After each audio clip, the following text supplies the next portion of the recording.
Hey everybody, welcome back to the channel. What's this? A letter? I didn't even know people still wrote letters. Dear Jason, I have a gig coming up that I am underprepared for, like really underprepared for. I have to learn 15 songs and be ready to play them on little to no rehearsal. I'm freaking out, possibly regretting a career in music.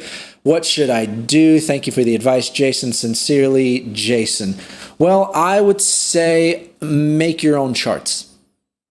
That's it. All right, like and subscribe.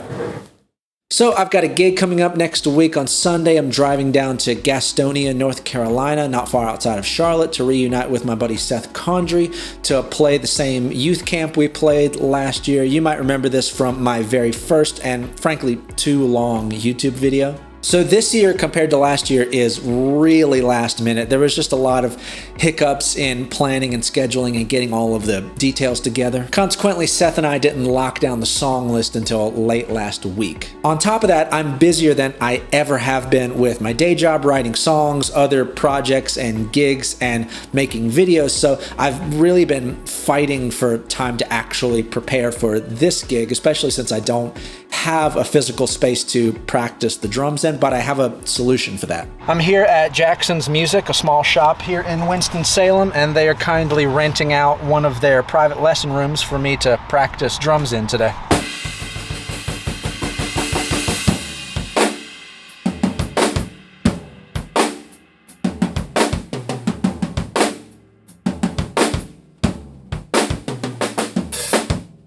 So where I'm at is I have about a week to learn and be ready to play 15 songs. I've done gigs on little prep time before. I've actually pulled off greater feats than this. I once learned an entire musical theater production in less than a day to play guitar in the orchestra, but that's a little bit of a different situation. You're out of sight in the orchestra pit, you have a conductor, and you can really bury your face in the sheet music, so you can get away with a little bit more, but I'm not the greatest sight reader. I have a really good musical memory, so I need to kind of learn the parts beforehand. But over time, you learn to make the process of learning music both faster and more effective, because what's the point of learning a song fast if you forget it just as quickly? So you want your process to be efficient, but also for the information to stick. And in my time, I've never come across a more effective method than charting. Now, a music chart in a real general definition is a 1 or 2 page piece of sheet music that gives you the skeleton of the song. It's sometimes called a lead sheet, but what it is, it's a single staff notation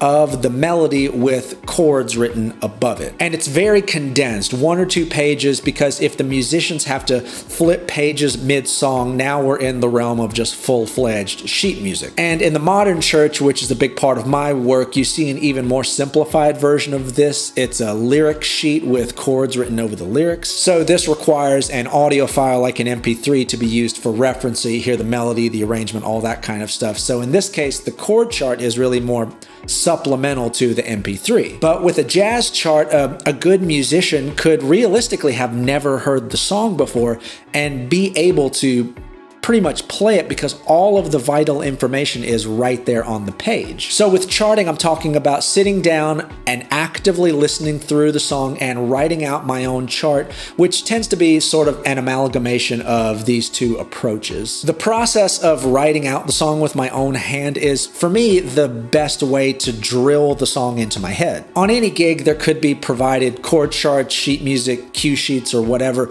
but somebody else wrote that. What's most important about this process is how I'm learning the song. At this point, I've gotten good enough at the process that I can listen through a song once with a few 10-second rewinds, maybe listen through the whole song a second time just to get big picture stuff, and I will have written out everything that I need in order to get through the song and hit all of the important stuff. Obviously, practice refines all of the little details, but on very little prep time, I know that I can at least get through the song and just take creative liberty with some of the less essential bells and whistles of the arrangement. And the most important thing to remember about writing out your own chart is that it's for only you. It doesn't have to be neat, it doesn't have to make sense, just as long as it makes sense to you. When I write a chart, really all I'm doing is I'm notating things that my brain feels is important, things that I would want to remind myself of in the moment. And the longer you do it, your brain gets better at recognizing what is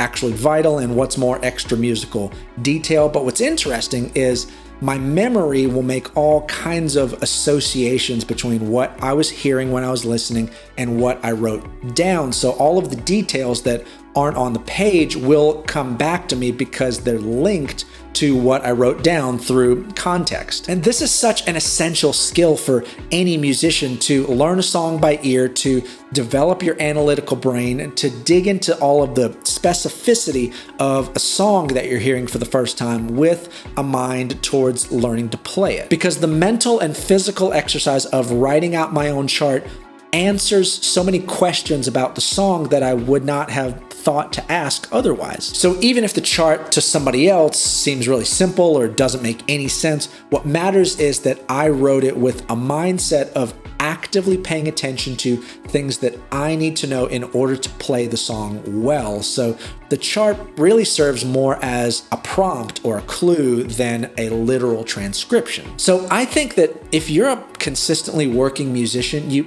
absolutely have to get good at this, because actually playing your instrument is one thing and you got to put the work into that, but playing music is like 80% mental. So it's so incredibly important to develop really good methods for stuff like this. Trust me, somebody who is a B-, even a C+ in technical ability, but is an A+ in stuff like this, learning songs quickly and learning them well, will always find work.